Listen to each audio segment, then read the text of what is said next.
हिंदीमध्ये मी बोलणार नाही, मी फक्त मराठी. देवेंद्र फडणवीस सरांची जी स्टेटमेंट आहे ती मराठी भाषेचा घेऊन आहे आणि मी हिंदीमध्ये त्याच्याबद्दल बोलणार नाही. 15 वर्षापूर्वी आम्हाला कळलं तुम्हाला मराठी भाषेबद्दल, आपल्या राज्याबद्दल किती आपुलकी आहे. तुम्ही गुजरातला गेला, पंजाबला गेला, तुम्ही दक्षिणेत गेला, सगळीकडे एक एक आपुलकी असते आपल्या भाषेची. आता यूपी इलेक्शन येत आहे म्हणून हे तुम्ही 1 वर्षाचं एक्सटेन्शन देत आहे. एवढी कसली डेस्परेशन आलं तुम्हाला की आपली भाषा बाजूला हे केली पाहिजे आपण, आपलं राज्य बाजूला केलं पाहिजे आपण. कुठेतरी एक मुख्यमंत्री म्हणून आपण उभं राहिलं पाहिजे ना. मला नाही आवडलं. त्यांच्यातले अंतर्गत वाद त्यांनाच विचारा. मग आता राजसाहेब पण बोलले त्यांना की तुम्ही बाहेरचे दुश्मन संपवले तर अंतर्गतच दुश्मन तयार होणार. तो मला वाटतं की हे त्यांनी विचार केला पाहिजे.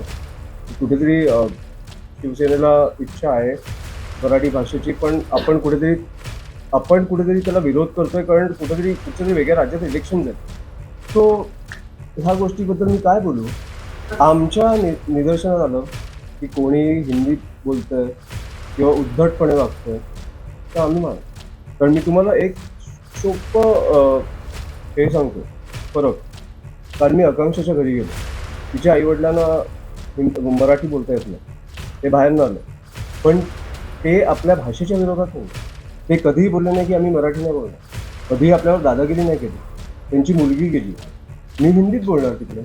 आम्हाला कुठचीही भाषा आमच्यासाठी कमी नाही.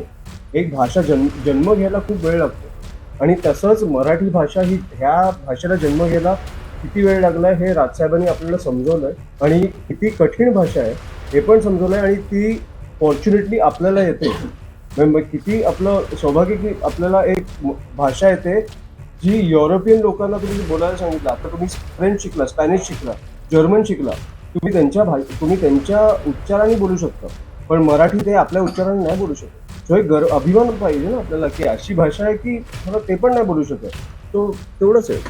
मोजोरी नाही, मी आता त्या दिवशी तुम्ही बघितलं असेल तर मी आमच्या पेजवरनंच एक UP बिहारच्या एका बांधवांचा व्हिडिओ टाकला जे शिकण्याचा प्रयत्न करतात की तुम्ही लोकांना त्रास दिला तर मार खाणार.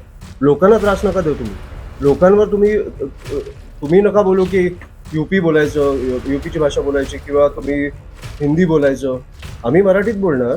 तुम्हाला समजतं ना तेवढं किती कस्टमर आणि टॅक्सीवाल्यामध्ये काय अशी चर्चा होते, रिक्षावाल्यामध्ये काय अशी चर्चा होते. प्लीज मला ऐकून घ्यायचं आहे. ते कुठे जाणार, डावीकडे उजवीकडे, OTP काय, हे शिकायला तुम्हाला अजून 1 वर्ष द्यायला लागतं. सो हे कुठच्या तरी निवडणुकीसाठी होतं ना.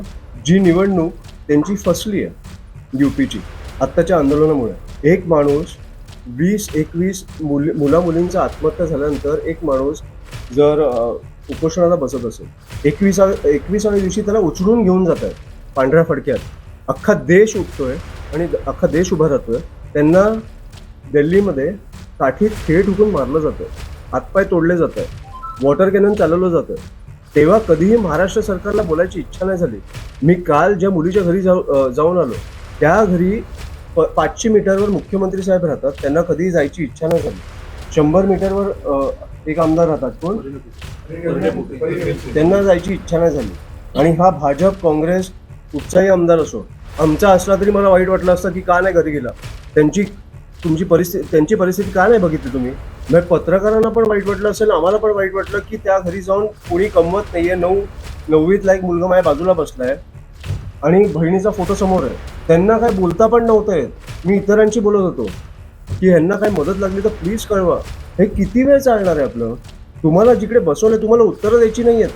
विकृत परिस्थिती आणली, विकृत. 1 कोटी रुपये द्यायचे, 1 कोटी जे सरकारने जाहीर केले. मी मगाशी पण बोललो, तुम्ही 25, 30, 35 कोटीला आमदार खासदार फोडताय. महाराष्ट्रात 5 किंवा 6 लोकांचा जीव गेलाय. त्यांच्या घरी 1 कोटी पोचवायला तुम्हाला किती कठीण आहे. ह्याच्यात किती तुमच्यावर एवढं काय प्रेशर आहे वरनं की ह्या लोकांच्या घरीच नाही जायचं, ह्यांना बघायचंच नाही. आणि आता जेनझीचे कार्यक्रम घ्यायला लागले की काय म्हणते जेनझी बोलतच नाहीये. जेनझी बोललं तर घरी बसवलं ना. कोणतरी प्लॅन आणतायत, काहीतरी प्रश्न विचारले जात आहेत, काहीतरी उत्तरं देत आहेत. जेनझीचं सांगा ना, प्रश्न विचारा, हादरून जातील हे लोक. इकडे तुम्हाला बोलायची इच्छा नाही झाली जिकडे दोन अडीच महिने काहीतरी चालू होतं आणि आता जेनझीची ताकद दिसली तुम्हाला. जेनझीजनी तुम्हाला केंद्रातनं राजीनामा आणला म्हणून तुम्हाला आता जेनझीचे कार्यक्रम घ्यायची इच्छा झाली.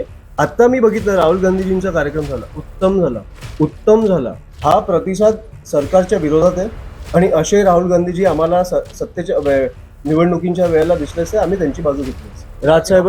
राजसाहेबांची भूमिका आहे. मी तुम्हाला आता सांगितलं की मला काय वाटतं त्यांच्यावर जाणार की नाही ही राजसाहेबांची भूमिका आहे. पण मी तुम्हाला सांगितलं की कुठेही एक माणूस अशा प्रकारे सरकारला अनमास्क करत असेल किंवा त्यांचा पर्दाफाश करत असेल तर आम्हाला ते आवडतंय की प्रॉपर केंद्रातनं ते पुरावे आणतायत आणि सांगतायत, आमच्यासमोर ठेवतायत.